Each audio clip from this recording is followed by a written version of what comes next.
Go ahead and get started. Thank you all for joining today's webinar. Most of you all know me. I'm Katie Litanga. I'm a program officer at ECDC. I'm also the lead for health and mental health here. We're excited to have with us today Ms. Grace Aron, who is also on the call, and she'll be presenting on working with immigrant and refugee African victims of abuse. Please take note that today's webinar will be in listen-only mode. At the end of the presentation session, we will have a Q&A session that you will be able to ask questions. So to ask questions, as we've done in previous ECDC webinars, please use the chat function on the left-hand corner of the GoToWebinar control panel. And as I said, at the end, we'll have about 15 minutes for, roughly 15 minutes for Q&A. If you want to ask your questions throughout the presentation, you are, of course, allowed to do that. We just will not get to them until the Q&A session. So if you have a really great question that you want to go ahead and get off your chest, go ahead and type it into the chat function, and you can address it to the entire audience, or you can address it to myself, who is ECDC program staff, and we'll get to it then. So moving on to the webinar, African refugee and immigrant women who are forced to migrate as a result of conflict, persecution, or abuse face unique obstacles in their acculturation process in the United States. African refugee and immigrant women will have to navigate a new and complex legal system, learn a new language, and become employed, all within a relatively short time frame.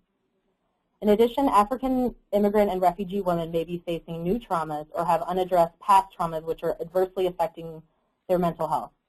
Many African refugees and immigrant women who are survivors of torture often experience stress, loneliness, and isolation, poor appetite, heart palpitations, nightmares, insomnia, and psychosomatic symptoms. Despite these ailments, many African immigrant and refugee women may be unwilling to attend traditional counseling or psychiatric services due to stigma attached to having mental health issues. During this webinar, Grace Aron will explore these challenges and provide information, resources, and tools to better address the mental health needs of African refugee and immigrant women in the context of refugee resettlement and migration. Ms. Grace Aron received her bachelor's degree in psychology from Gettysburg College in 2003 and her master's of arts degree in counseling and guidance from New York University in 2005. Ms. Aron is from Kenya and Uganda in East Africa and speaks French. Ms. Aron also worked with both domestic and foreign-born victims of child sexual abuse, child physical abuse, sexual assault, rape, sex and labor trafficking, and domestic violence for 10 years, providing counseling, advocacy, case management, forensic interviews, forensic evaluations, program development, and training. Ms. Aron has conducted trainings on the topics of domestic violence, sexual assault, sex trafficking, and vicarious trauma. Ms. Aron is currently a volunteer consultant and trainer for the Institute on Domestic Violence in the African American community, also known as IDVAC, in their Africa Women's Project. So without further ado, I'm going to go ahead and turn it over to Grace. Thank you, Kathleen. So this webinar is focused on working with immigrant and refugee African women who are victims of abuse. And this is a gender-specific response, and I recognize that African men are also victims of abuse, but this training will focus specifically on African women and on their experiences as immigrants, as refugees.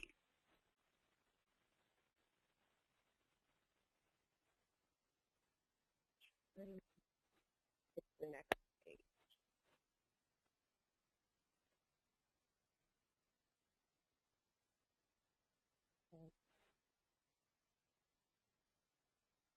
So the Institute on Domestic Violence in the African American Community, also known as IDVAC, and they are an organization that's focused on the unique circumstances of African Americans as they face issues related to domestic violence, including intimate partner violence, child abuse, elder maltreatment, and community violence.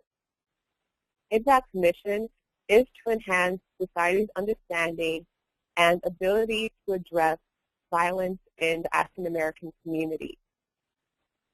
And IDVAC has created an African Women's Project to provide training, and to provide advocacy and bring awareness to the needs and issues that are faced by immigrant and refugee African victims of abuse.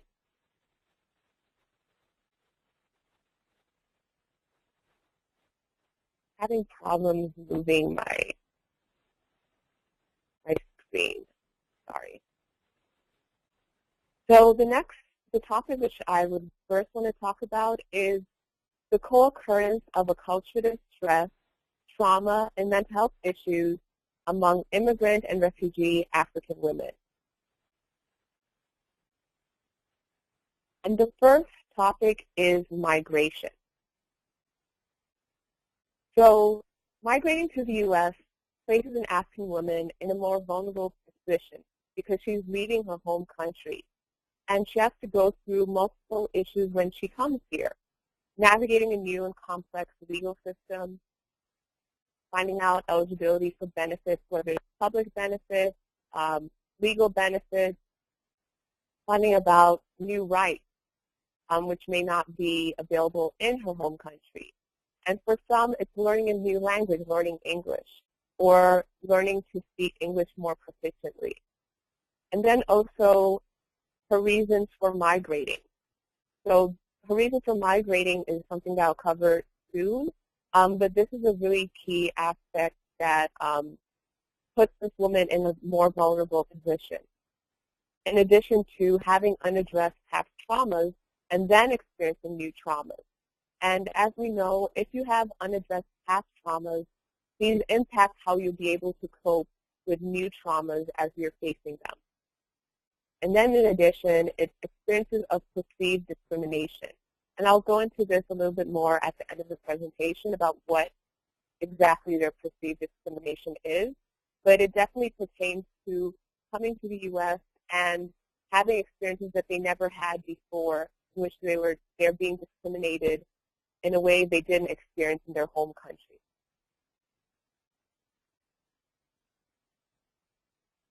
And reasons for migrating. So the reasons for someone's migration, the African woman's migration to the U.S., makes a difference in her mental health functioning and her acculturation process. And the difference between choosing to migrate as an immigrant or being forced to migrate as a refugee makes a huge difference in the person's functioning and mental health and their acculturation process. And some of these differences are whether the person's fleeing from civil war, fleeing from persecution for different reasons, whether it's due to their ethnicity, their religion, or political affiliation, or also fleeing from an abusive partner, abusive husband, abusive father for children.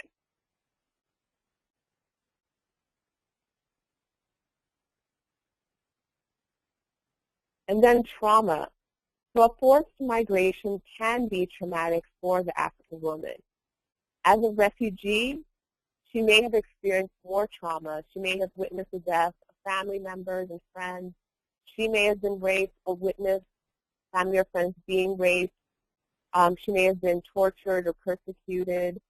She may become displaced or living in a refugee camp with little food or poor sanitary conditions. So all of these experiences of war trauma is what she's migrating to the U.S. with.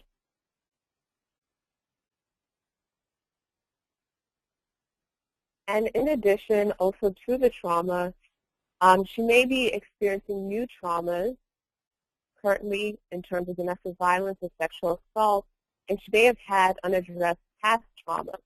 And some of these which are listed are not necessarily traumatic experiences, but it can be depending on the individual. So it could be that she experienced female genital cutting, which may have been traumatic for her if she wasn't explained what was going to happen, or if it's causing her to have health-related issues, an earlier forced marriage, experienced child sexual abuse, childhood physical abuse, neglect, rape, or domestic violence. So these are some of the traumas she may be migrating with, which are unaddressed.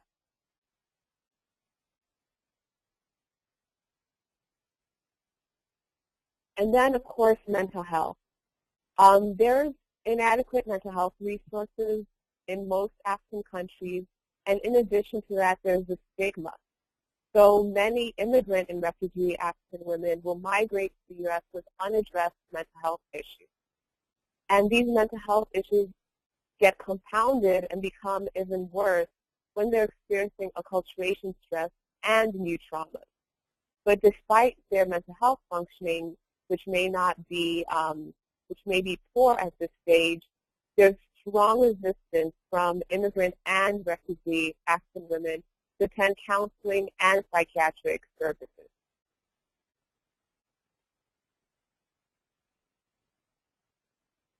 But one of the things I wanted to mention, which often goes undermentioned when we talk about mental health, is faith and spirituality play a major role in the lives of many immigrant and refugee African women. However, those who suffer from severe depression or any other mental health issue and have suicidal thoughts, they may feel embarrassed because of their faith. They may be reluctant to talk about their feelings of depression or suicidality because they're afraid that they're going to be judged and reprimanded. And they may feel even more ashamed or resistant to talk about their suicidal thoughts if they're a mother. And this is the idea that if you're a mother, how can you even think of killing yourself? That your identity as a mother should be key and central, that you should not even entertain the idea of suicide. So there's a lot of shame and a lot of resistance to talk about this due to those feelings.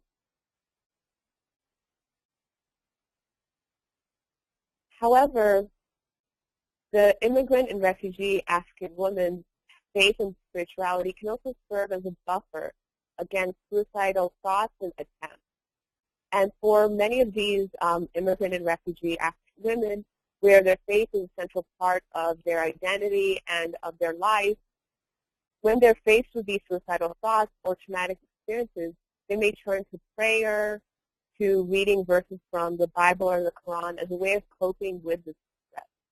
So this is just to keep in mind that if you have an immigrant or refugee African woman who's coming for services to your organization and she mentions or sounds like she's struggling with suicidal thoughts, and it's just inquiring what are ways in which she copes with difficult experiences, and asking, does she lean on her faith or her spirituality? Does that help her? And if she says yes, then it's really using that as a key tool to remind her, when you are feeling this way, is there specific verses that help you? Does praying help? Does going to church or the mosque help? So using what she uses as her coping strategy will be really important. And even though you're not an organization that's faith-based, it doesn't mean you can't encourage your clients to use what are their inner resources. And acculturation stress. So a lot of times this also gets undermentioned, but for any immigrant, not just African immigrants or African refugees, any immigrant or refugee will face acculturative stress to some degree when they're migrating to the U.S. And so acculturative stress is defined by Dressler and Bernard on 1982 is where individuals' adaptive resources are insufficient to support adjustment to a new cultural environment. So acculturating to the U.S. can be a major source of stress for immigrant and refugee African women. So if they're having difficulties with anything prior to arrival, acculturative stress is something that they will experience. It's just a matter of to what degree will it impact their mental health functioning.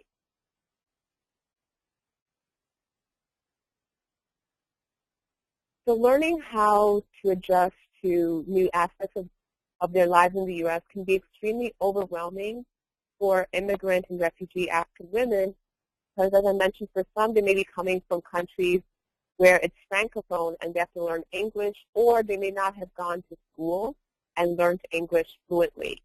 So learning to read and write in English, enrolling their children in school and daycare, as we know, the process of enrolling your child in school in the U.S. is not so simple. It's not as simple as just taking your child to school, but there's certain medical clearance you have to bring, filling out paperwork, knowing which school to take your child to and at what age. finding housing, which is also very complicated because you have to bring bank statements, you have to show proof of income, and then finding where this housing is. Opening a bank account, if you have never opened a bank account in your life, then it can be very overwhelming in terms of what does it mean to use an ATM machine, how do you withdraw money, and of course, how can I be eligible to open a bank account and to maintain a bank account. Finding out about new rights and eligibility for benefits. These benefits can be, as I mentioned, public benefits, legal benefits, and then navigating the complex legal system. If they need help with a family court case or criminal court case, just not knowing how to navigate this kind of legal system, which does not exist to this level of complexity in their home country. And so for many of these immigrant and refugee African women, this can be an extremely overwhelming acculturation process. And when it's combined with limited coping skills and a lack of support, it can look like PTSD-like symptoms, so post-traumatic stress disorder, where it can look like shock, fear, avoidance, and helplessness because they're just so overwhelmed. And if these individuals, as I mentioned, have gone through unaddressed past traumas and may have mental health issues, this can be too much to handle on their own, and so some may just avoid dealing with any of this, or some may feel so helpless and overwhelmed that they don't even know where to turn for help.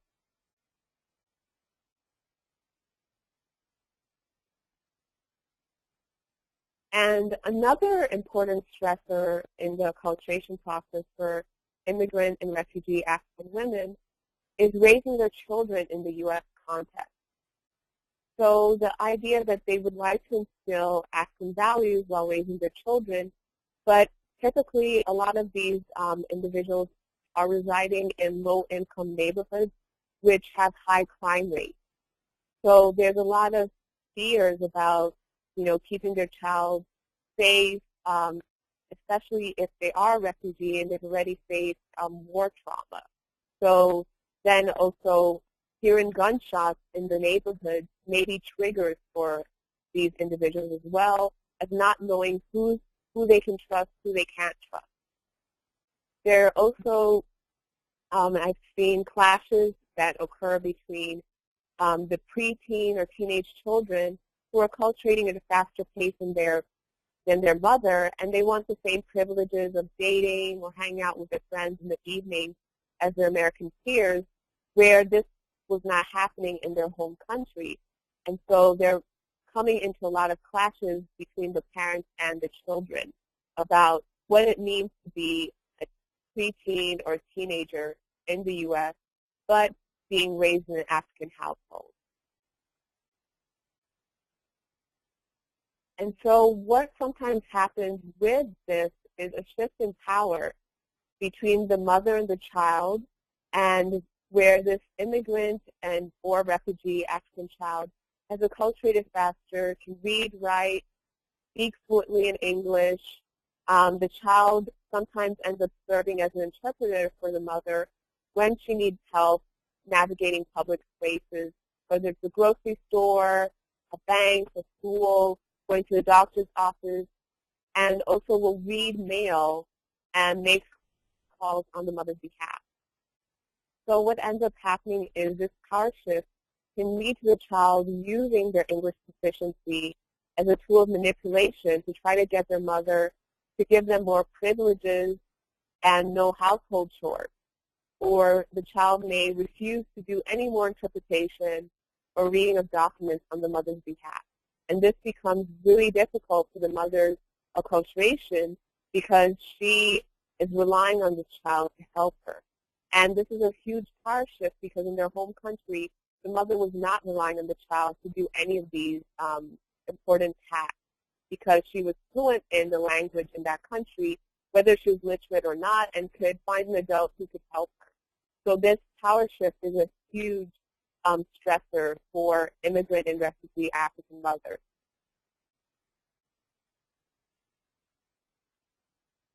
And then, of course, there is financial hardship and limited housing and job options. These further complicate the acculturation process for immigrant and refugee African women in terms of not having enough financial resources for feeling financial stress, where they may not have experienced in the same way, where they probably could have been able to ask a family member or a friend for resources, and limited housing options. Some may be in a shelter, or they may be living in low-income housing, and where they were living in their home country was they were in a higher economic status, so dealing with that struggle. And then the job options, depending on their English proficiency, their job options may be even more limited. And these may be individuals who are professionals in their home country and then have to come to the U.S. and work at a job which is not at their professional level, and dealing with that stressor of being treated a certain way or feeling like they're not working to their full potential, and the stressor and shame that comes with that. And also, it's important to mention that there are other negative experiences that can adversely impact their acculturation process, such as perceived discrimination. And this perceived discrimination can come in the form of their accent. People may ignore them or constantly ask them to repeat themselves, or they may be told that they can't be understood simply because of their accent. And they may be fluent in English, but because of their accent, they're having all these other discriminatory experiences. Or it could be due to their religion. If they're Muslim and they're wearing a hijab, there may be a lot of stares or people not helping them because of what that represents in post-9/11 in the U.S. Or it could be due to their clothing, wearing traditional African attire. People may stare at them or wonder why they're wearing African clothes, or some people might feel like, well, it's the winter, why are they wearing African clothes? They're not realizing this person may not have enough warm winter clothes, or this African attire is something they feel really strongly about wearing in terms of being tied to their identity. And then, of course, race. For a lot of immigrant and refugee African women, experiencing racism for the first time when they're migrating to the U.S. And now being identified as Black, when in their home countries they were being identified by their country of origin or by their ethnic group. So feeling like when they're filling out forms, they have to put Black, feeling like that doesn't adequately describe who they are, or then having negative experiences due to their race. So all of these impact acculturation.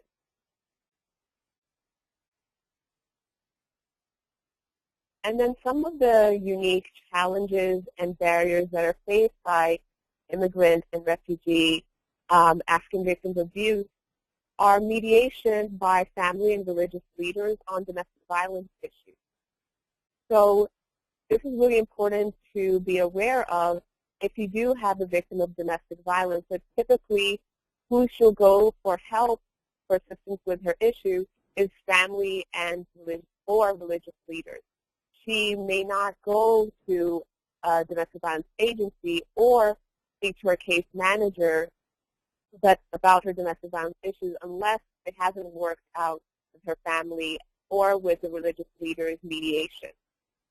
And then there's also the community ostracization of victims who leave their abuser.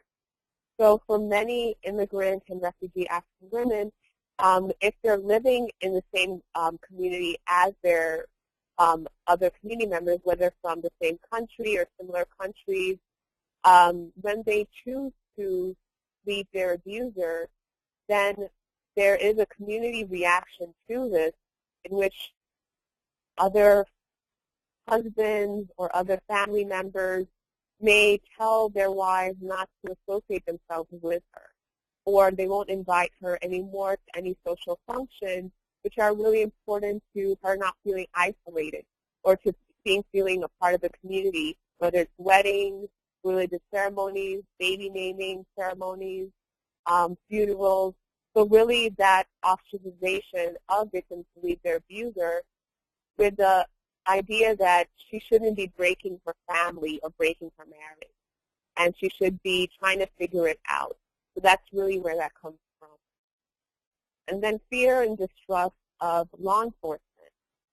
So typically with a victim of domestic violence, they're encouraged to seek legal assistance, whether it's getting an order of protection or filing a police report. But for immigrant and refugee African women, there's a huge fear and distrust of law enforcement, which they're bringing from their home countries, where there's a lot of corrupt practices of law enforcement, where the law enforcement can be bought off or are also perpetrators of violence. So they're migrating with this perception of law enforcement and do not even want to try to get assistance from the police. And then also the fear that if I do talk to law enforcement, I'm going to be deported if this is an immigrant, undocumented immigrant African woman. And of course, language barriers. So if this individual is not fluent in English and not proficient, then how is she able to navigate to get help when she can't even express herself clearly to say what is going on that she needs assistance with? And there's the economic hardships and employment limitations of being undocumented. So if this individual is an immigrant African woman who's experiencing abuse, her employment limitations may prevent her from being able to leave her abuser because she's not able to be financially stable. And of course, the fears and misunderstandings about what it means to get mental health treatment. As I mentioned in previous slides, the stigma of mental health treatment and the perception in their home country that only people who are quote-unquote crazy, severely mentally ill, who are walking on the streets naked, those are the people who receive mental health treatment. And her understanding is if they are what is qualified as mentally ill and someone who should get mental health treatment, and I don't feel that way and I don't act that way, therefore I don't need counseling. And of course, misperceptions about what abuse entails. So for many of these victims, not recognizing that they may be facing domestic violence if there isn't physical abuse. For many immigrant and refugee African women, if they are not experiencing physical abuse, then it is not domestic violence. Or misperceptions that this is a part of marriage, you know, that your husband will be upset and he'll hit you. I saw it happen to my mother or to my sisters or to my aunts. And the idea that this is a man's role as a husband to discipline, quote unquote. And then the misunderstanding about what are different forms of domestic violence. For some of them, they may not recognize the verbal abuse. This person calling them bad names, telling them they're not a good mother, criticizing them and putting them down. They may not recognize the sexual abuse where they're being forced to have sex and they don't want to, so the marital rape as well. So the understanding that you can't be raped by someone you choose to be with. Your husband can't rape you because he's entitled to have sex with me. Not recognizing also financial abuse in which their husband or father of their children may be telling them that they can't work or they can only work in certain types of jobs, or telling them that they have to give him all of the money they get from their job. Or maybe opening a bank account in both their names but not giving her access to the bank account. Or using her credit line instead of his, and then misusing that credit line. So not recognizing that this is also abuse. And then in addition to that, spiritual abuse. As I mentioned earlier, faith and spirituality plays a major role in the lives of immigrant and refugee African women. And so their abuser will misuse these women's faith by saying that it's a basic tenet as a Muslim or as a Christian to forgive. So you have to forgive me for what I did. Or then criticizing how they practice their religion, or criticizing and telling them they don't pray enough, they're not covered enough, they're not adhering to the religion in the right way, or telling them that this is just a test and trial of their faith. So misusing their spirituality against them. And then stalking. So going through their phone, going through their bags, and if they have access to email, going through their email accounts. So not recognizing that these different aspects are actually domestic violence. And some other challenges and barriers are feelings of debt towards their husband, of their father's or their children's father, if he paid for their ticket to come to the U.S. Feeling like he spent so much money to pay for me and for my children to migrate to the U.S., how can I leave him? Not wanting to raise their children without their father. So the idea of not breaking the family. Or if they weren't raised by their father, then not wanting to repeat the same cycle. Not wanting to lose the financial support of their primary or sole breadwinner, especially if they're undocumented. So the understanding that, I'm relying on this person for financial support, not just for me, but also for my children. So not wanting to have their children reduced in terms of their financial support and economic status. And also not wanting to cut off the financial support of their husband or children's father when he's sending this money to their family in their home country. So not viewing it as just what I'm going through as a victim of domestic violence, but he is key in providing financial support to my family in my home country, and I don't want them to be cut off from this. And the fear of child protective services removing their children.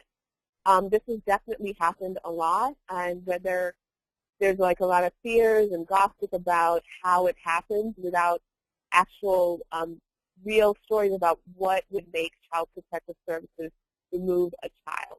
So just the fears and the perception of the role of child protective services. There's also the fear of shelters. So the idea of if I leave my abuser, where am I supposed to go? And if you tell her to go to a shelter, she may be afraid because she's already gone to a shelter and had a negative experience, or she's heard about negative experiences through other people and perceives shelters as a place for only the severely mentally ill or people who are on substances.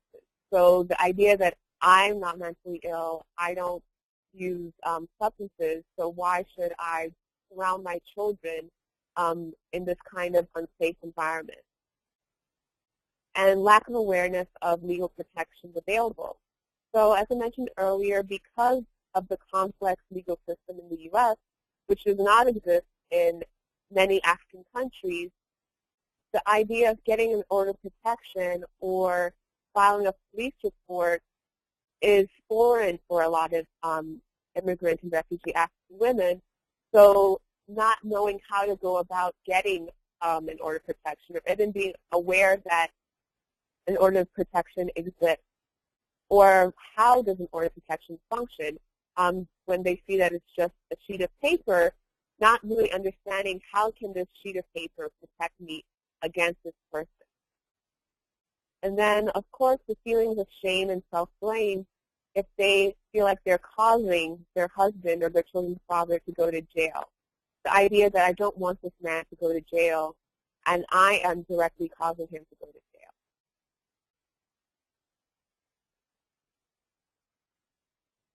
So the next section is, so then what do you do? Like, how do you develop culturally appropriate screening tools and services for working with immigrant and refugee African victims of abuse? The first step is culturally appropriate screening tools. So these screening tools should employ a subtle approach of asking questions about victimization to reduce feelings of intrusion or offense, so that the person doesn't feel like you're just asking really deeply private and personal questions. It should have also the cultural understanding that these private issues are not discussed with a complete stranger.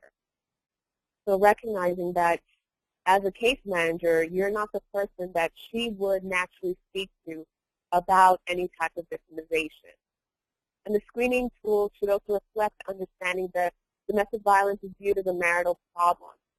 So it's not viewed as a crime, but really it's viewed as a marital issue in the immigrant and refugee African community. And also that it should demonstrate an awareness that the responsibility for the success of the marriage is placed primarily on the African wife. Therefore, if abuse happens, she may be reluctant to disclose it because she'll be blamed for having a failed marriage.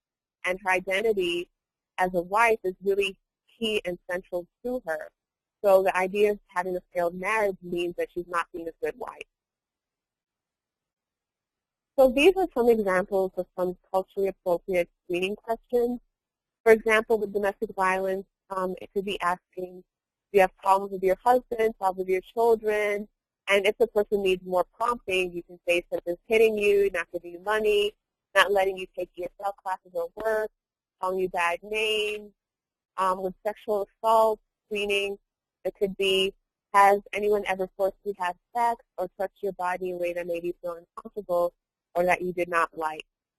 And then for trafficking, has someone taken away your passport and refused to give it back? Or has someone promised to send you to school or pay for your work and has not done that?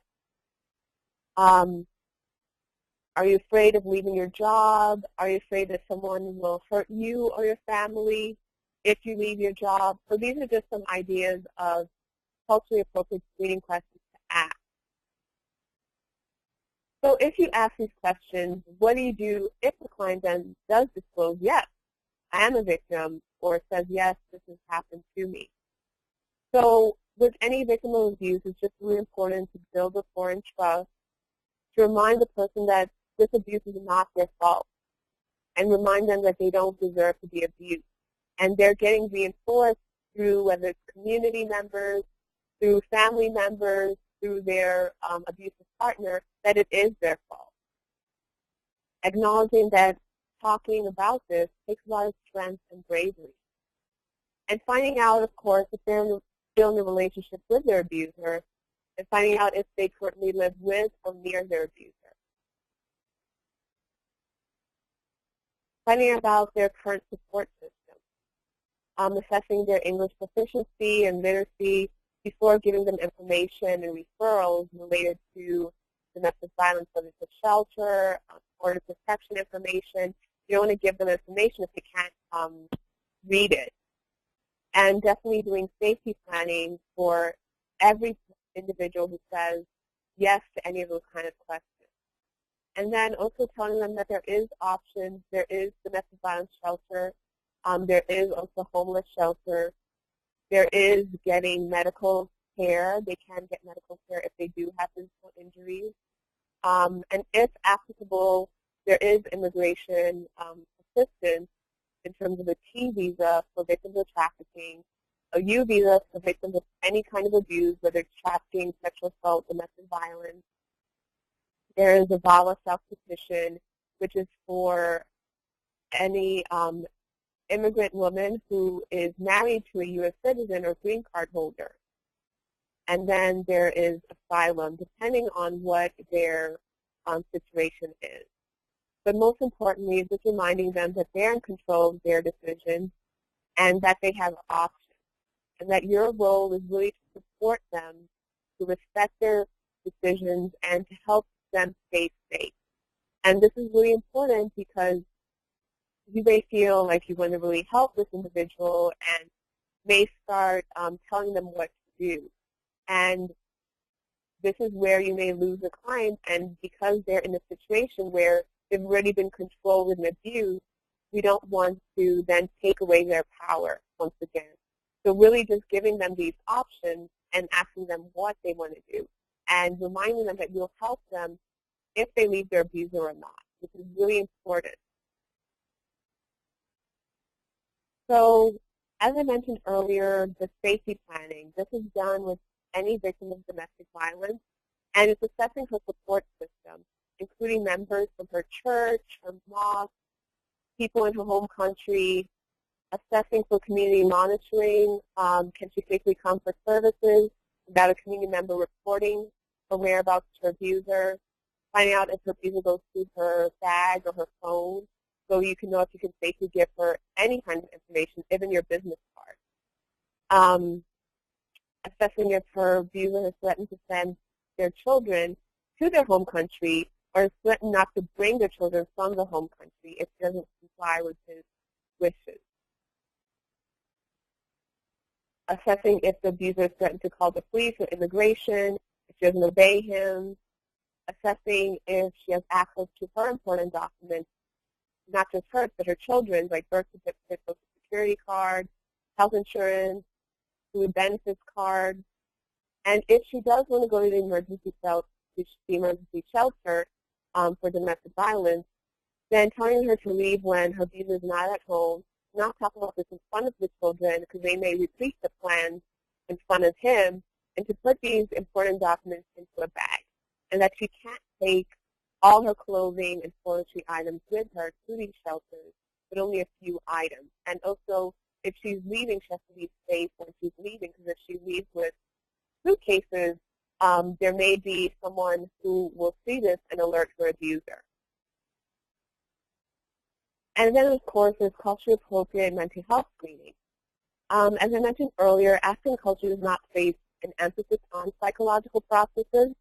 So immigrant and refugee African women will have difficulty expressing a range of emotions and reflecting on their mental health and trauma, which is key components to traditional counseling and psychiatric care. However, most immigrant and refugee African women are better able to express physical symptoms of distress. And some of these screening questions for mental health can be talking about these physical symptoms of distress, such as feeling stressed, feeling lonely or sad a lot, crying a lot, not eating a lot, eating too much, feeling like their heart is beating too fast, talking about heart palpitations, sleeping too much, sleeping too little, waking up a lot, talking about insomnia, frequent headaches, frequent nightmares and bad dreams. It can really be talking about insomnia and also PTSD.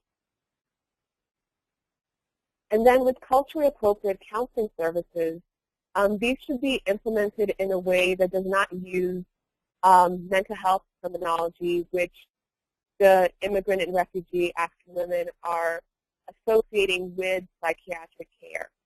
Therapy, depression, PTSD, anxiety. There's also no such word for any of these terms in any African language, so it seems really unrelatable to them. Just using simple and plain language, that you're coming to talk about your problems, or that you're having strong feelings of stress, sadness, fear, worry, recognizing that there's a strong stigma being labeled crazy when receiving psychological or psychiatric care in their countries of origin, acknowledges that these private issues are only discussed with an elder, religious leader, community leader, family member, or friend, and understands that the immigrant and refugee African woman prioritizes her family's needs above her own, and she's raised to value her identity as a daughter, sister, mother, and wife.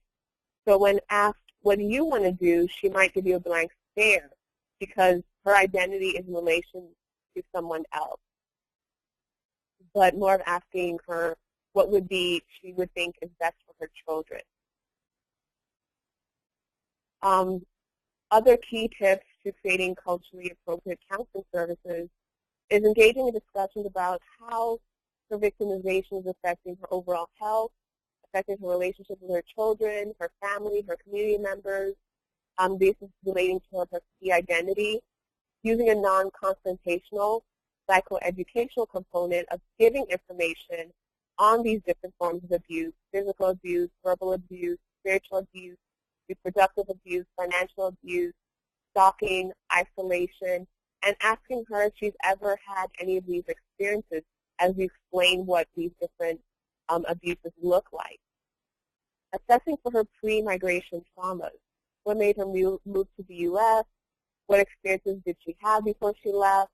Were there any bad things that happened to her when she was growing up or as an adult? and then drawing upon the communal nature of active culture and offering an open-ended domestic violence support group or just women's groups. And definitely offering case management to address these acculturative stressors of nutritional, medical, legal, housing, vocational, educational, and financial needs. And this is just a case scenario that I came up with, just to give an idea of what this can really look like. So I'm just going to read it really quickly and then turn over to questions and answers. So Achan recently came to the U.S. Achan is from South Sudan. Achan, her husband, and her children came, led to a refugee camp in Kenya due to the civil war in Sudan. And Achan and her husband were separated for several weeks during their journey. Achan does not know whether any of their extended family members are still alive. Achan witnessed her sister being raped and her mother being killed. Achan is illiterate, Muslim, and barely speaks English. Achan has been having flashbacks and panic attacks when she hears the sounds of gunshots in her low-income neighborhood. Achan's husband has been having a hard time finding a job. Achan's neighbors called the police when they heard her screaming and furniture being thrown about. Her husband was arrested, and she fully cooperates with the police and the prosecutor out of fear of disobeying law enforcement. Achan's husband calls her and leaves her threatening voicemail messages and tells her that he can buy off the police, judge, prosecutor, and even her defense attorney. Achan is scared, confused, and does not know what to do since she does not want to leave her husband, but she wants the abuse to end.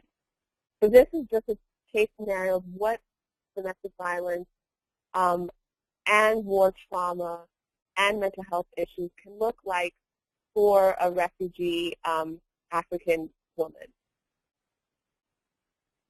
And these are just some references if you wanted to do some more reading or just to know a little bit more on the subject. So Kathleen, I will put it back to you to let us answer any questions or any comments. Thank you so much, Grace, for the very informative presentation. I should note here that the PowerPoint that was used during the presentation will be sent out with additional resources after the webinar. So we're going to go ahead and open it up to questions. So as I mentioned at the beginning of the presentation, if you have any questions, please use the chat function on the GoToWebinar setting on the right-hand side of the screen. So as we wait to get some questions, I have a question regarding a situation that I've seen just in my own work doing TA with the local resettlement agency. So I imagine this might be an issue that they encounter. But what should a case manager's approach be if you're, let's say, aware of a situation of domestic violence, the warning signs are there, but the client, refuses to acknowledge it, perhaps based on a number of these challenges you spoke about in the beginning of the presentation.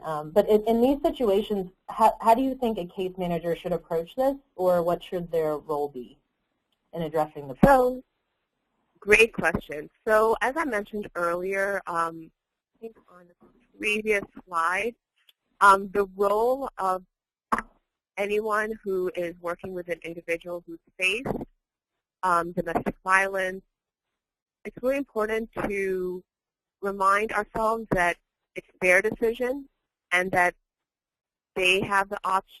Just giving them options really is what our role should be, whether it's a case manager or a counselor. And even if they're not doing counseling, definitely doing the safety planning, some of these things that I listed, to find out what is the level of danger that this person is experiencing. And then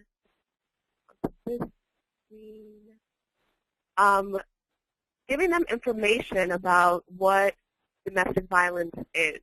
So for a lot of individuals, they may not know that domestic violence is what's going on with them, or they may be in denial.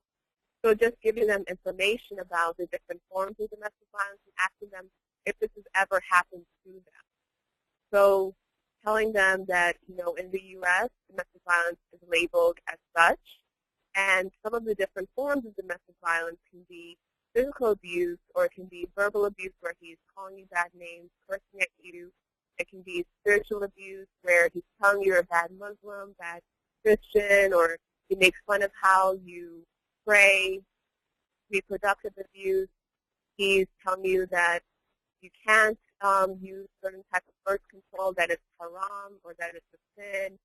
Financial abuse, he says that you cannot work at this kind of job, or you have to give him all your money, or he doesn't want you to take ESL classes. Stalking, that he goes through your bag or through your phone. So just really getting these examples and then asking them if this has ever happened to them.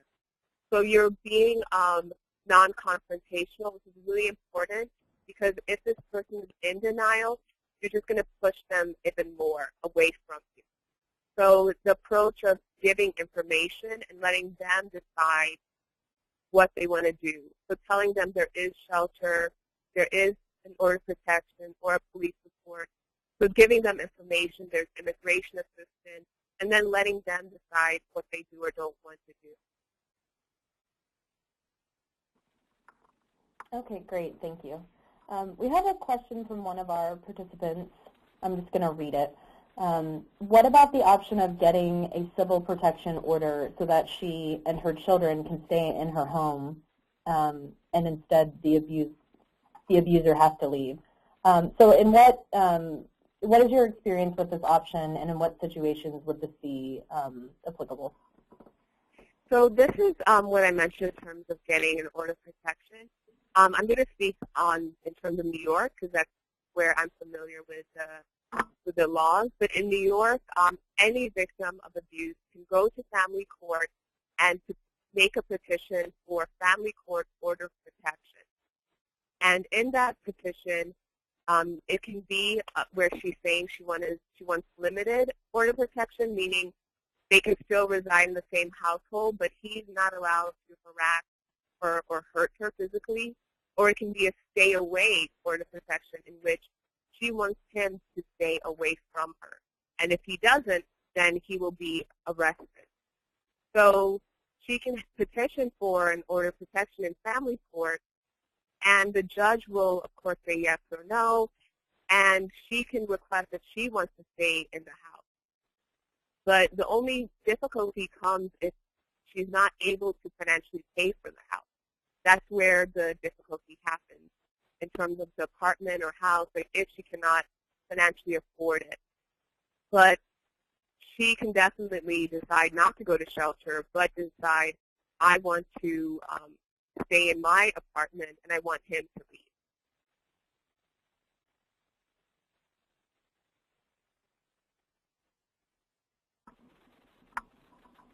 Okay, thanks.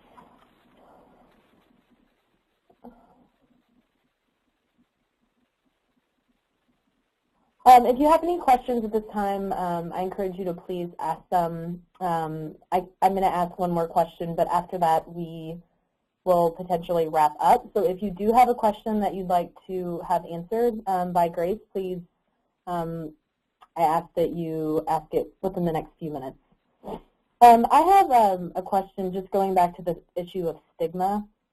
This has also been a big issue in our affiliate network. Given that not just in African communities, but other immigrant communities, mental health is so highly stigmatized that it's often difficult to assist clients in accessing services.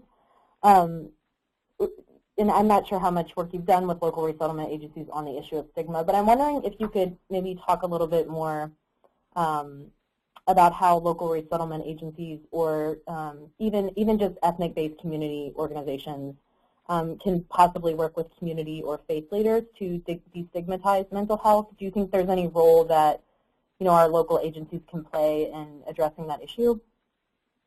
Definitely. And I did kind of cover it on these slides. Well, not that slide. But the following slide, how to do the culturally appropriate mental health screening.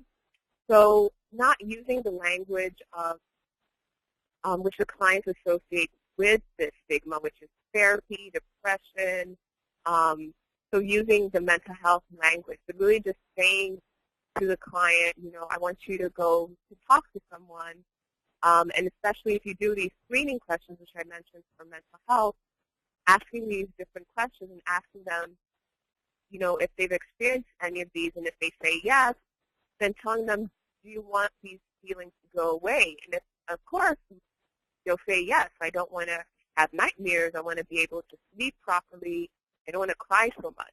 So telling them that, you know, feelings of stress can cause these issues, can cause you to feel this way. And so talking to someone about this can help you feel better. So it's putting it about like talking about your problems. When you have problems, they can make you feel heavy. They can make you not sleep properly. They can make your heart beat fast. They can make you have nightmares and headaches when you have so much problem. So talking to someone about your problems can make you feel better. So it's the way of framing it. I think local refugee resettlement agencies, ethnic-based community organizations, religious leaders, it's really about how are you framing it and what language you're using, which can make someone be turned off or make someone be open to getting assistance. So not saying it's counseling, but saying you're going to talk to someone. And that this person talks to everyone about their problems and this person knows how to help with problems. So really, instead of saying mental health issues, but problems, because this is something that they can relate to, because everyone has problems. So there's nothing stigmatizing about talking about your problem. Or just saying, asking them what they need help with, and if it's something related to immigration, or if it's related to something else that they're needing help with, then bringing this in as well, asking them how these problems are making them feel. So just bring it in a less stigmatizing way can get more engagement.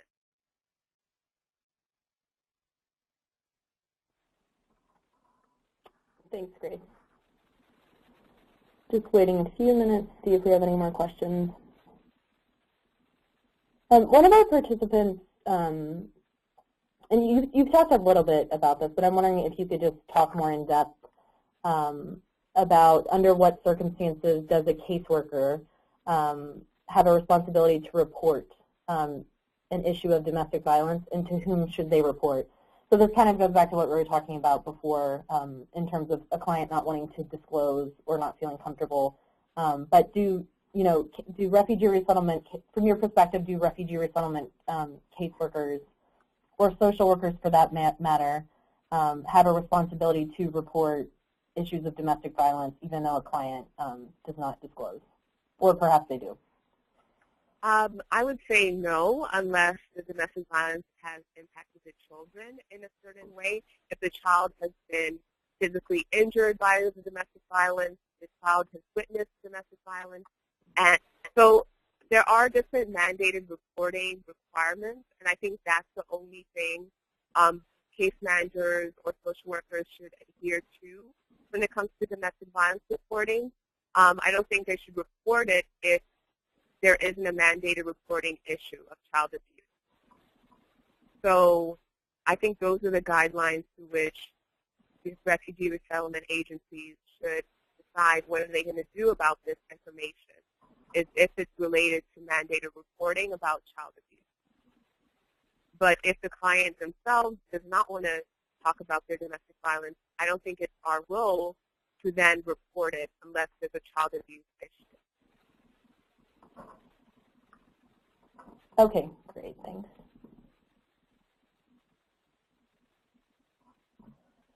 Okay, I think that about brings us to the end of the Q&A session. Grace, do you have any final points you'd like to add before we close up? No, but definitely if anybody has any questions or comments, my contact information is here. Feel free to email me directly if they have any questions or comments afterwards. Okay, great, thanks. I just want to thank Grace again. Thank you so much. It was a very informative presentation. I think it will be very useful for our network. I'd like to also thank all of the participants on today's webinar. As I mentioned before, I'm going to be sending out the PowerPoint for the webinar and also Grace's contact information if you want to, ask her questions directly. We will also be sending out the recorded webinar, so I highly encourage you to share the recorded webinar with your wider networks. And we will be posting that on our YouTube channel, the ECDC YouTube channel, but I will send that along when we get that up as well. And we'll also be sending out an evaluation of the webinar to the participants, so please be sure to fill that out when you get a chance. So yeah, just on behalf of ECDC, thank you again to Grace and also for the participants. I think it was a very fruitful conversation. All right. Thank you, Kathleen. You're welcome. Okay, goodbye, everyone. Okay, bye.